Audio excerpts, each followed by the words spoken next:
السلام علیکم ورحمة الله وبرکاتو. زه ستاسو ورور نشف الرحمن مسافر یم د ملا مسافر چینل څخه. راځو نن د انګلیسي ژبې اووم درس ته. شپږ درس مو ویلي وو، نن یې اووم درس وایو.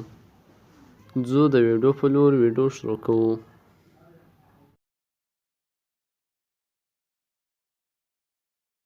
لومړی به د درس لغاتونه راوباسو تر څو بیا موږ او تاسو ته په درس کې کوم مشکل نه وي.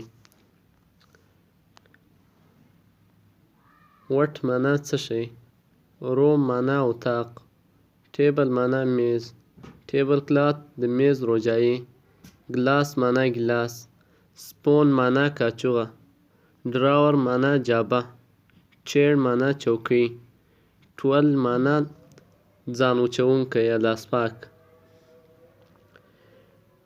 ایټم 7 اوومه برخه. What is this؟ دغه څه شی دی. What is this؟ دغه څه شی دی. It is a room. دغه یو اتاق دی. What is this؟ دغه څه شی دی. It is a table. دغه یو میز دی. What is this؟ دغه څه شی دی. It is a table cloth. دغه د میز یو روجایي ده. What is this؟ دغه څه شی دی.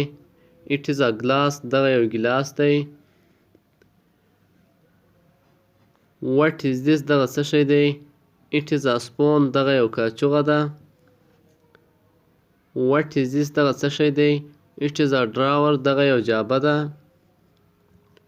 What is this؟ دغه څه شی دی.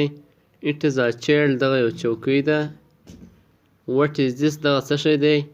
It is a towel. دغه یو ځان وچونکی یا ځان پاک دی. نو د نن درس تر همدې ځایه پورې و. که مو چیرې زموږ ویډیو خوښه سوې وي، ویډیو در سره لایک کړئ، چینل در سره سبسکرایب کړئ او په څنګ کې دا د ګنټې علامه هم کېکاږئ تر څو زموږ هره نوې ویډیو اول تر تاسو پورې در ورسیږي. ښې چارې تر بیا د خدای په امان.